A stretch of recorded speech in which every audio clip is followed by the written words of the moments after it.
Hello, hello. Welcome back to another episode. I'm so glad that you're here. Today's going to feel a little bit different because it's going to be like a shorty episode. I have a lot of information packed in, but it'll be shorter than usual. I just want to take a break from interviews to chat with you about how I schedule my business, or like how I block off time for brides and how I get work done and stuff like that. Because this is like the number one question that comes in through my DMs.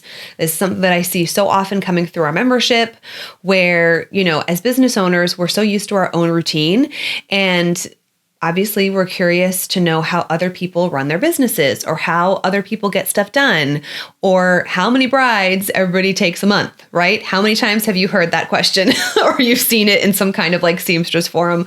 We all want to know, like, how are you getting the stuff done? And if anything, I hope this episode can encourage you to maybe think outside the box and give you permission to change up your routine if you feel like you need it. So I'm always a big fan of having a business that fits into your lifestyle and serves you and serves your family. And if you feel like your business is like taking over your mind and body and your whole life experience, then something may need to shift a little bit. You may feel like, okay, at this point, I don't know how to shift anything because the business is controlling me. And if you feel that way, you're not alone. That's totally normal. Maybe this episode can give you some ideas of how to shake things up a little bit. But maybe you're listening and you already love your routine and you have a great way of getting stuff done and you don't feel stressed. You're not having to sew into the wee hours of the morning. So if you have that routine, I would love to hear about it. You can DM me. You can comment under the YouTube video. You can email me. You have all my contact information, so you can let me know. But I just think there's power in knowing how other people do it, right? And it helps us just think outside the box.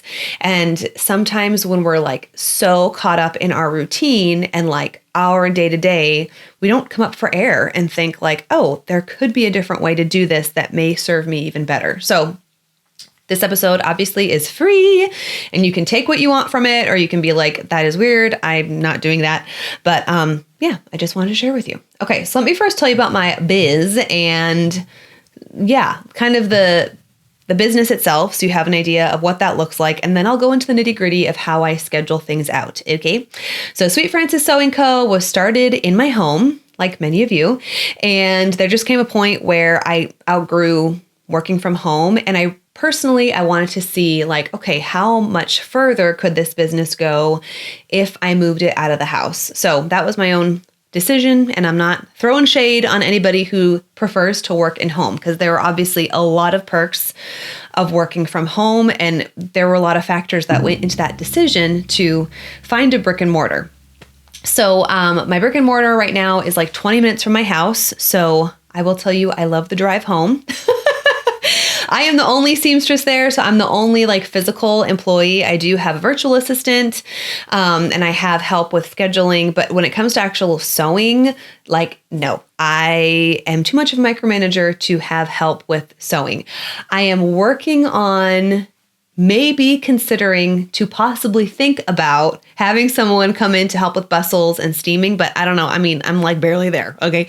So I'm the only one there. And honestly, my space is, I think it's the perfect size for just me. I'm trying to think of, I don't even know what the square footage is in there. I have like a big room that has a cute little fitting room space. I have my sewing area visible. Some days that's not awesome because I'm like, I really wish I had a room divider or something to block off this mess, but that's okay. That's another story for another day. And then I also have like my sitting area, and that's kind of like the waiting room, whatever. And then I have a separate back room where I keep all my dresses and all my supplies. And I also have a little private restroom in there as well, which was totally a perk when I was looking for a professional space, because you know what? Not every place includes a bathroom. Sometimes you have to like share a hallway bathroom with other businesses. Again, why am I giving you all this extra information? I don't know. Okay, so that's kind of the layout for Sweet Francis Sewing Co. It's on a really busy street in Tumwater, Washington. When I first started the business, I was a teacher. So basically my fittings and my sewing time was all fit in around my teaching schedule. So I would have like fittings in the afternoon. A lot of times I would start sewing at 9 o'clock at night. You know what I'm talking about. I'm sure you've been there. Maybe some of you are still there, right? It's like you just have to take whatever hour you can to get the work done.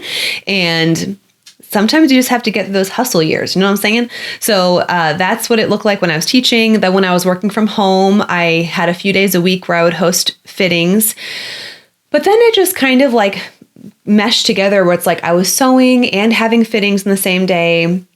But then my sewing space was getting too messy. So then I really just had to have like bride days and then work days and keep it separate. And I'm sure a lot of you who are currently working from home, or maybe you have like a smaller professional space, that's what you have to do to keep things tidy, is like have that separation, right? Or some of you might be like, I don't care. Sewing is messy, so anybody can see the mess. And if that's you, then more power to you, right?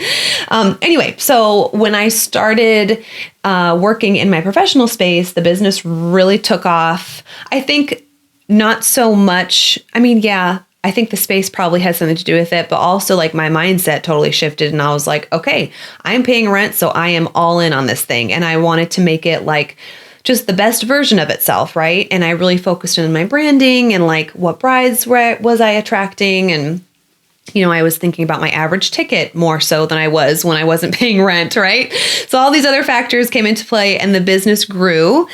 And I was hosting fittings and working probably 5 days a week. I think the only rule that I had was that I knew that I always wanted weekends off because my husband has weekends off. So when he was off work, I'd be off work. And some of you, it may be opposite because you may have a spouse that's home on the weekends. Like, so they can take care of the kids on Saturday, and that's when you can actually host fittings or get work done. So it may be opposite for you.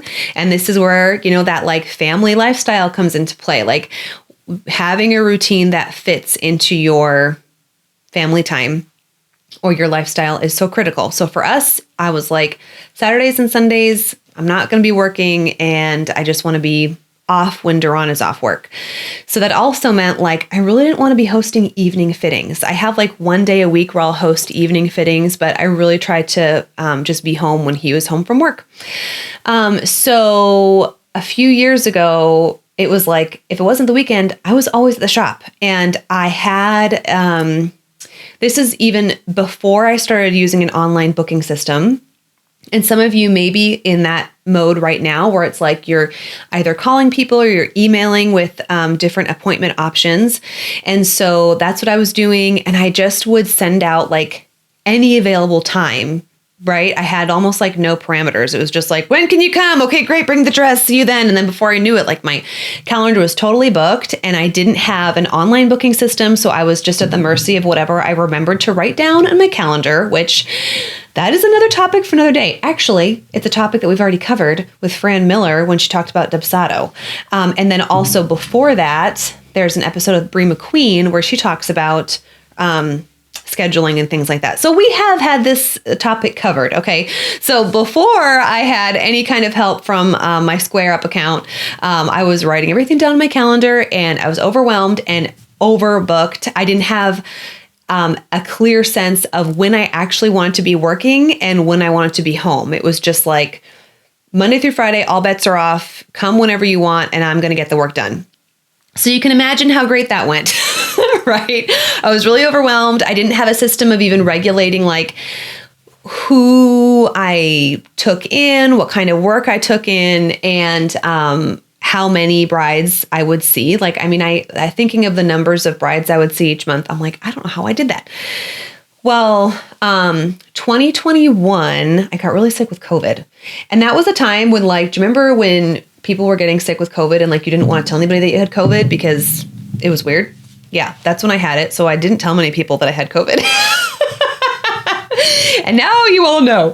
Anyway, but that was like, yeah, a couple years ago. So we're safe now. But 2021, I had COVID and I was so sick. Like I was sick for a couple weeks.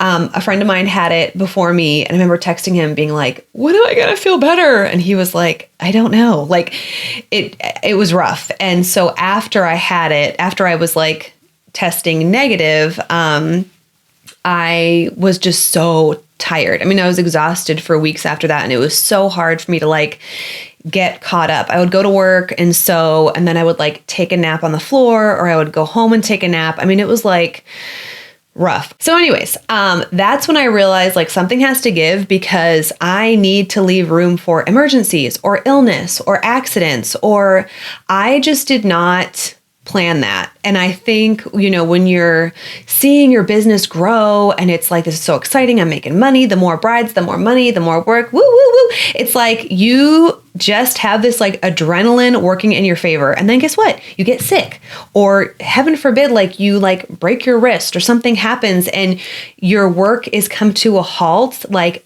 beyond your control. And then all of a sudden that adrenaline goes away real quick. And it's like, I can't live off adrenaline. I need to have like, really clear systems set up for myself. So that's when I really started experimenting with the concept of time off beyond the weekend, because guess what? On the weekend, I wasn't even thinking about work. I was like, bye. Friday afternoon, I left. And then Monday morning, I would come back and be like, oh boy, here we go. Like, have to catch up on what I, left in a mess, in a hurry on Friday night. So, starting like fall of 2021, I started experimenting with my time, with my schedule of like the 4-day week, which was really fun, right? So every Friday I would have off, and that was really cool while it lasted. Like when I was doing it, I'm like, this is really fun to have 3 days off. And I found that I was working harder and more efficiently in those 4 days that I was at work. And then woohoo, I'd have that extra long weekend. And then Friday would be my day to like go grocery shopping, to catch up on like housework and stuff. And so then when Duran was home, it was just like a fun weekend, So that was going fine. And then I was like, what if I use this concept for like my 4-day week and I give myself a 3-week month? Ooh, so that was really exciting too, because then I had this full week off of work. But what started happening was like, I would save all my like housework, my home projects, like some of my emailing, even like to wait to get to it that last week of the month, because I'd be like, oh, I'm going to be home, so that's my week off, so that's when I'll catch up. And then it was like that precious week off was just full of work. It was just a different kind of work.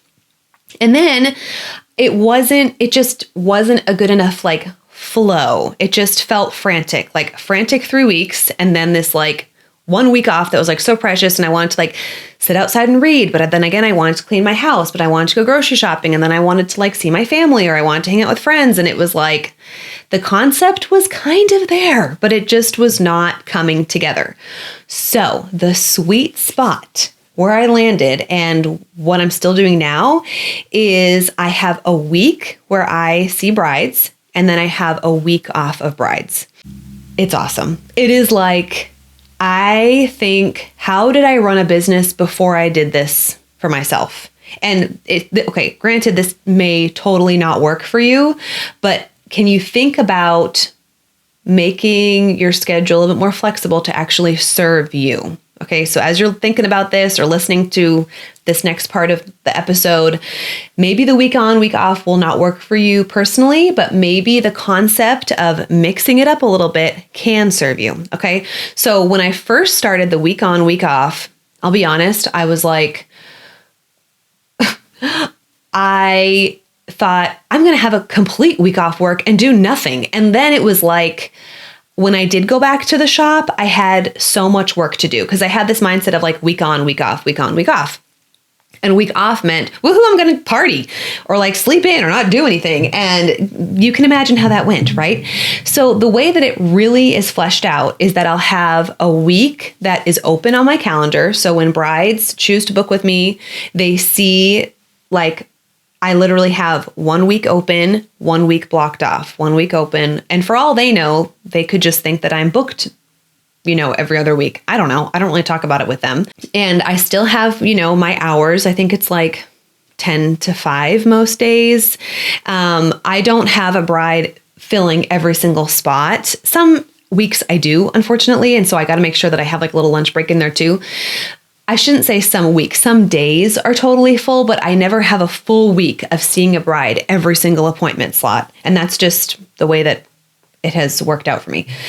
because of the number of brides that I take on a month too. That's part of this. How it works out is I'll see brides for a week, and also within that week time, in between brides, I can still sew. Like I can still get stuff done. So say if I have like a 10 o'clock appointment, 11 o'clock appointment, and then I have a break for an hour and a half. So I'll use that time to work on a hem or whatever. I'm getting work done. But that week is when I have makeup on, I have professional clothing on, I'm on to work with clients, right? And I do not anticipate having uninterrupted work time, because what I found when I was like, oh, I'm going to be at work, I anticipated that I was going to have all of this time to sew.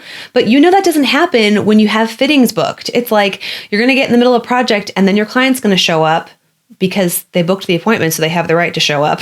And then you're like, you're messing up my workflow. You know what I mean? And so it breaks up the work essentially. So when I have that week on with brides, when I get sewing done, it's like, ooh, this is a fun perk, but I don't anticipate like the hours blocked off for sewing. Sometimes in that week, I will come to work early, like, a couple hours before I actually open, before my first fitting, and I'll get some work done. But I don't really factor that in to my week on with brides, because it's like, it's just unpredictable. You know what I'm saying? So my week off, I do sew. Like I'll go to work at least a couple days a week. They're not full days, but like I'll get there in the morning, I'll sew for a few hours, and I prep for the week after. Or if I'm feeling really good, I'll prep for like a couple weeks after. I spend time at home. I get my groceries. I clean the house, you know what I mean? I actually enjoy my home time. But I think the biggest thing is I know that I can depend on uninterrupted sewing time. And what has been the biggest game changer that I've noticed since this week on, week off thing is I have not felt that tightness, that like, I can't catch up, because that feeling was so debilitating. And I didn't realize how much I had it until I got into this routine of week on, week off. And I think, like, how did I run my business before I allowed this week off? Because what it's given me is, first of all, if I'm having a really stressful week, or if I have like a lot of work to get done, I'm always literally days off or days away from being off work. You know what I'm saying? Like there's always light at the end of the tunnel. Whereas before I'd be like, oh my goodness, I don't have time off till like literally the end of the month, or like end of summer, even before that, right? It was like just never feeling like I was going to catch up, and always that fear of like, well, what if I get sick, or what if something happens? And I did get sick and I knew what happened. It was really scary. So now it's like, I'm only a couple days away from having time off and having time to catch up. It's also given me an opportunity to have like flex dates for some brides. So as much as I'd like to say I am like totally black and white about these off days, like even this past week, I had two brides who were from out of state. And so I lined them up so they came in on Monday, even though that was like, technically an off day. But I had that flex date where I could go into the shop. I saw them. They weren't stressed out. I didn't have to like cram them in at the end of my work day, like at 6 o'clock at night or 7 o'clock at night. You know what I mean? I had that flexibility, and I didn't realize how much I needed flexibility again until I started implementing it. And I'm like, wow, this is like gold. When I first started the week on, week off, it did take a long time to actually like get in the swing of things, because you actually have to like plan it out in advance. You know what I'm saying? Like right now, my week on, week off is blocked out till like October, just so that I know what weeks I have on and off. Duran and I can plan our like whatever summer vacation stuff around that.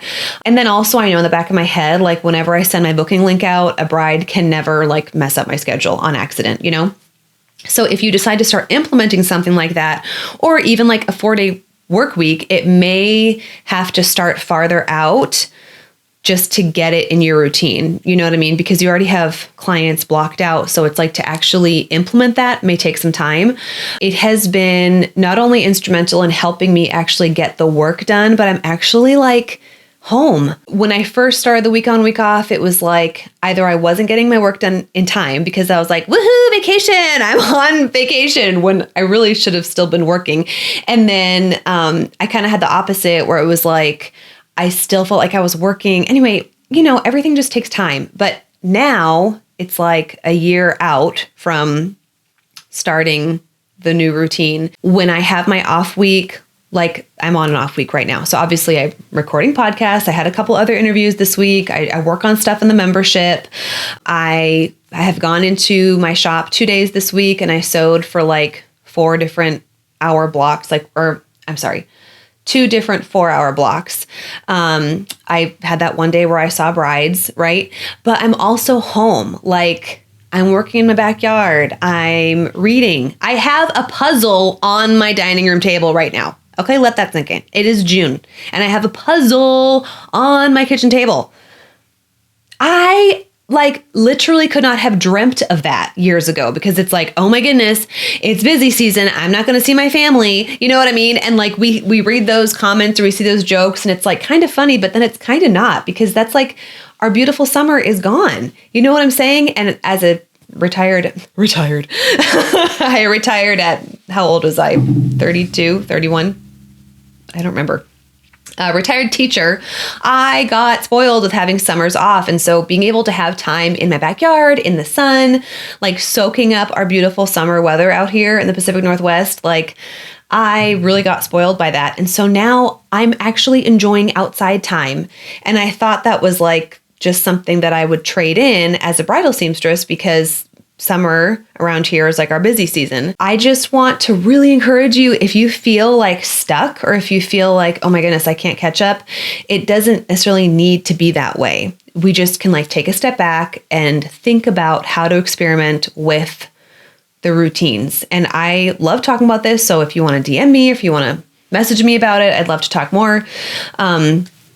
Another thing is I've been more conscientious of like who I'm booking and how many brides I'm actually booking. I don't really want to say the number because I feel like, I don't know, what is one number to me is not going to mean the same thing to you. You know what I'm saying? But I know that I'm at a sweet spot with like having a great number of clients.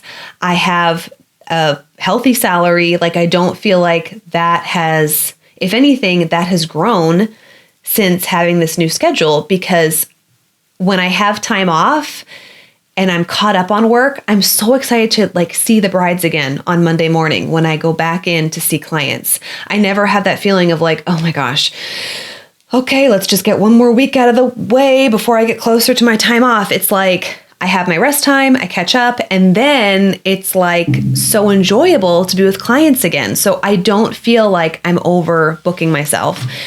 You know, I had one summer where I did totally overbook, and that was kind of in the early days. I think everybody kind of has to go through that, honestly, because that's how you figure out what your limitations are.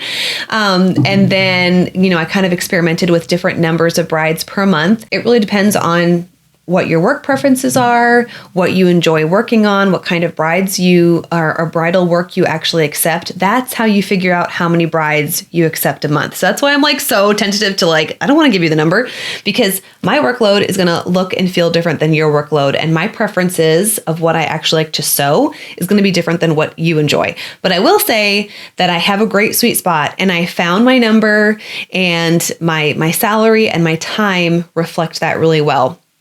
So for here on out, I feel like this week on, week off is serving me really well. I just want to encourage you that you have the right to switch things up if you want to. It's your business, so it can be a little bit flexible and it can be unconventional too. Like it does not need to match what everybody else is doing.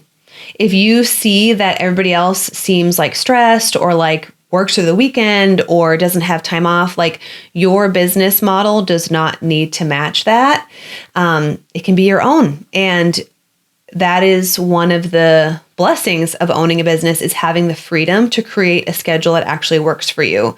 It can be really easy to get caught up in that, like, well, if you're not busy all the time, if you're not overbooked, if you're not like starving yourself because you don't have time to eat, or like, you know, I don't see my family over the summer, like that doesn't need to be the norm, just because we hear those comments kind of a lot. You know what I mean? You can actually enjoy summer. You can like get a garden. You can, you know, bust out a puzzle, or like you can read books. Like, I don't want to say like you can have it all, but you know, you can find this balance of like what actually works for you so you can enjoy doing this job long term. You know what I'm saying?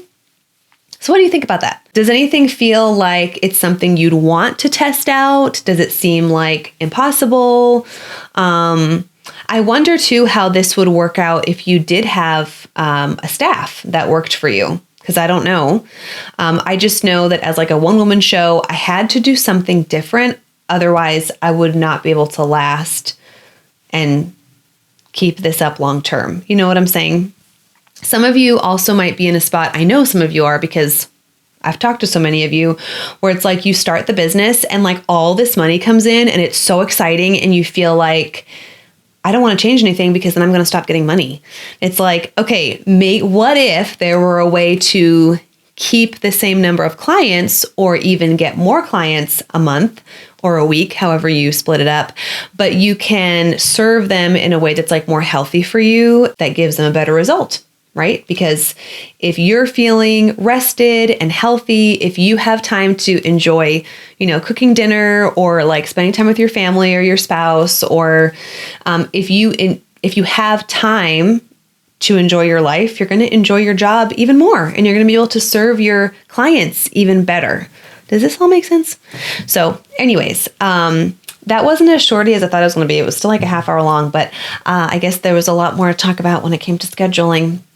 But this is just such a fun topic because everybody does it differently. So I wanted to share with you my little routine and how it has made I feel like such a positive impact in my business and in my personal life and in my hobbies. Look, the camera's like backwards, but this is a roll of fabric that I'm making some cloth napkins. And like a couple years ago, I would have never thought of like doing fun projects in summer. What? Yeah. And now I'm working on that. So anyways, there's hope if you feel a little bit stuck. So message me if you have questions or comments. I'd love to hear what you think. And good luck in the middle of your busy season. All right. Thanks, guys, for tuning in. If you have not checked out more information about our upcoming Secrets of Bridal Seamstress retreat that is happening in Austin, Texas, July 24th to 26th, you can head to the website or you can click on the link in the show notes and get yourself registered. So we are halfway at the registration point, which I'm like super excited about. If you register before September, you have the opportunity to break your payments into two. So that kind of makes it a little bit easier, right? When you have two payments rather than one big lump sum. And then after September, you can still find a ticket, but you'll have to pay all at once, whatever. So you can use the payment plan if you want to between now and September. But we have Do You Speak Bride team will be with us to talk about communication style with brides and how our communication from even before we meet the clients themselves, how that affects our business. And Stephanie Booth will be joining us again to talk about wellness, holistic wellness, and mindfulness in our businesses for day 2. And as our retreat attendees will tell you from this past year, she was awesome. So we're so excited to have her back. I'll be sharing more details about the retreat coming up in the coming months, but just wanted to remind you to check out that link if it's been on your mind. Okay, thank you for tuning in, and I will hopefully see you next week. Bye.